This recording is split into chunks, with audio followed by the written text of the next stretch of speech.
Sejam bem-vindas ao programa. Hoje nós estamos todas combinando, mas eu pus um rosinha por causa das minhas filhas. Tá certo. Eu converso com a doutora Elisa Padovan, psiquiatra e psicanalista, e a doutora Karine Cunha, também psiquiatra. Bom, hoje nós vamos falar de um tema que muito me interessa, né? E eu acho que não só a mim, como também aos maridos, os homens que estão em casa e que as mulheres estão gravidinhas. Vamos começar falando sobre as doenças psiquiátricas que são mais comuns na gravidez, doutora. Então, a doença psiquiátrica mais comum na gravidez disparado é a depressão. Nossa. Então, ela atinge uma média de 10 até 20% das mulheres grávidas. Depressão. Depressão. É claro que os estudos variam, né? Então, esses números a gente tem que analisar com uma certa cautela. E na adolescência, por exemplo, isso pode até dobrar. A incidência pode chegar a 40%. E aí ela é seguida dos transtornos de ansiedade. Quais são os três principais transtornos de ansiedade? Ansiedade generalizada, síndrome do pânico e transtorno obsessivo-compulsivo. Eu tomo medicação, mas na gestação, no começo, o meu médico suspendeu tudo. Imagina como eu estou, doutora. A paciente gestante, ela tem que ser avaliada caso a caso. Porque o que pode acontecer? Pode ter uma recidiva dos sintomas de ansiedade. Então, o que seria o ideal? O ideal seria ir reduzindo a dose aos poucos e te acompanhando. Sim.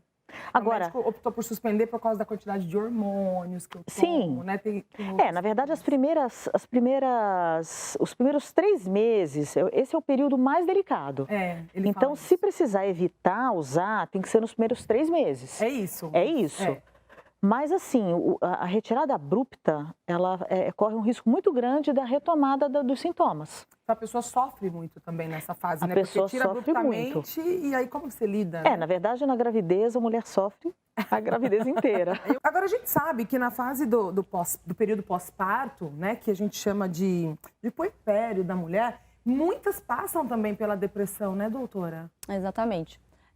Eu acho interessante a gente diferenciar o blues puerperal, que é só um estado, uma alteração de humor, que vai embora ali em 2 semanas, é algo bem leve, que a maioria das mulheres vão ter, até quando o bebê nasce, a mulher tem uma baixa de hormônios, e essa alteração hormonal influencia diretamente no humor, mas isso não é depressão pós-parto. Tem diferença entre os dois. Isso blues puerperal. Blues. Ele é transitório, ele dura mais ou menos 2 semanas, os sintomas são leves e você não precisa fazer nada, só suporte, tá? Agora, existe alguma teoria do porquê que essa depressão pós-parto acontece? Então, tem várias, né? Mas principalmente associada a essa queda hormonal, principalmente da progesterona. A mulher tá cheia de progesterona na gravidez e aí quando nasce o bebê, essa progesterona cai, né? Essa quantidade cai e isso altera muito. Mas também outros fatores podem influenciar, como por exemplo, se ela previu essa gestação, se ela tem uma boa condição, se tem um suporte familiar, tudo isso vai influenciar depois em vir a ter a depressão ou não. E a questão genética. Por exemplo, quem já teve depressão antes de engravidar ou já teve depressão pós-parto, ou tem história na família, tem mais chance de vir a ter depressão pós-parto. Olha, eu aplico muita progesterona e em algum momento isso vai parar.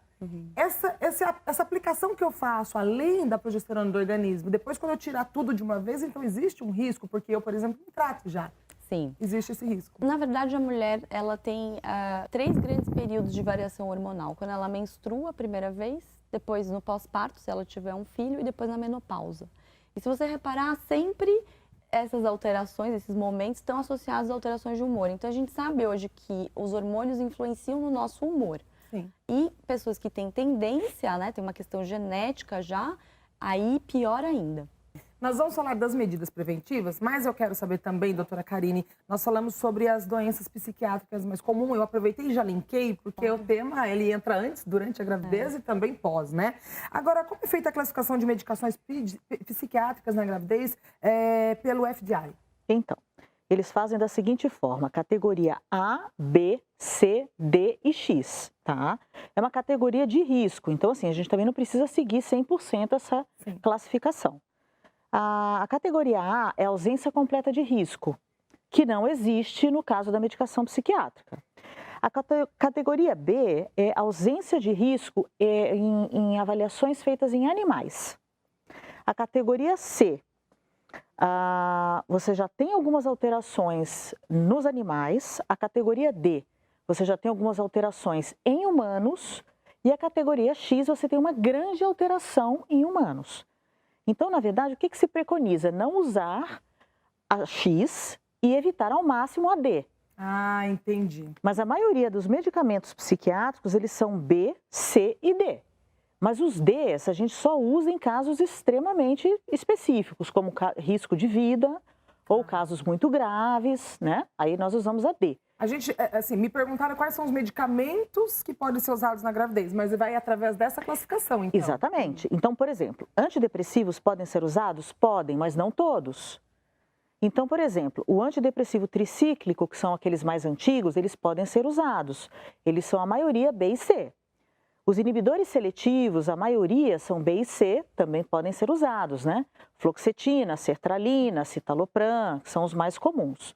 Agora, por exemplo, a paroxetina, que é um inibidor seletivo, ela é categoria D, porque ela aumenta o risco de malformação cardíaca. Entendi. Então, ela é contraindicada bebê, na né? gravidez. Ela pode ser usada no pós-parto, mas na gravidez não. Agora, quais os que não podem ser usados? Então, os que não podem ser usados seriam, no caso, os Ds. Então, por exemplo, estabilizador de humor, que é o que a gente usa para tratar transtorno bipolar, tá? Então, todos eles são proibidos na gravidez. E outra coisa muito importante que eu gostaria de deixar claro aqui, os benzodiazepínicos, que são os calmantes. Todos eles são categorias D. Então, todos. Então, existe um risco grande de malformação, existe um risco grande de abstinência no recém-nascido e existe um risco de uma síndrome que a gente chama de síndrome do flop baby, que é o bebê mole. Então, é um bebê que nasce meio letárgico, mole, com hipotonia muscular, dificuldade de sucção, com hipotermia, né? Ou seja, uma temperatura mais baixa. Então, benzodiazepínicos não devem ser usados na gravidez. Nossa, eu não estou tomando nem remedinho para dor de cabeça. Eu estou naquela fase que eu estou suportando tudo. Porque tem muita mulher que faz uso abusivo de benzodiazepínico na gravidez. Tem que tomar E cuidado, isso né? tem que tomar cuidado. Bom, prevenção da depressão pós-parto. Então, em primeiro lugar, é o contexto dessa mulher, né? Então, ela está vivendo num ambiente adequado, como é que está a situação socioeconômica dela? Ela já teve depressão, então ela vai, de repente, ter que fazer uma terapia durante o processo de engravidar ou até no pós-parto. Para resumir, a resposta é assim, informação sobre o tema e qualidade de vida no sentido de ter os instrumentos para ter um filho. Então, por exemplo, se você está numa dificuldade financeira, já vai gerar mais preocupação. Então, tudo isso e outra, a relação com o cônjuge. Quando tem uma boa relação, né, com o companheiro, diminui o risco de você ter depressão pós-parto. Eu falo isso porque é importante, né? Eu converso muito com o Tarcísio em casa, porque a gente fica numa fase... O humor fica assim, né? E eu falo, nossa, meu marido virou santo depois que eu engravidei. Doutora, só pra gente encerrar, a gente tá com um tempo bem curto, mas eu quero muito saber qual a recomendação que você daria às mulheres, né, que deram à luz, se sentem deprimidas, né? E como que faz? Porque muitas têm receio de ir ao psiquiatra. Sim. Então, veja, o receio deveria ser deixar de tratar a depressão. Porque se essa moça deixar de tratar a depressão, provavelmente ela vai ter uma experiência muito ruim com a maternidade, né? A questão da amamentação pode prejudicar, porque uma mãe que está deprimida às vezes não vai conseguir amamentar. E então, aquela coisa, uma experiência que era esperada ser muito boa, né, acaba sendo, por causa da depressão não tratada, uma experiência de sofrimento. Então, eu oriento que busque o psiquiatra, seja avaliado e deixa para ele decidir se medica ou não, se faz terapia ou não. Obrigada pela participação de vocês. Obrigada, muito Duda. obrigada. Sejam sempre bem-vindas e para falar de um tema tão importante. E agora a gente vai deixar vocês aí pensando que tem que cuidar da saúde, hein? Então, se você passou por essa fase, está precisando de um psiquiatra, sem preconceito, procura, vai atrás, porque o remédio não é a pílula da felicidade, mas ele pode te dar o caminho para que você encontre a sua. Até o próximo domingo e me siga lá nas redes sociais, acompanhe Saúde Você, programa saúdevocê.com.br, @dudarodrigues.oficial. Te vejo no próximo domingo.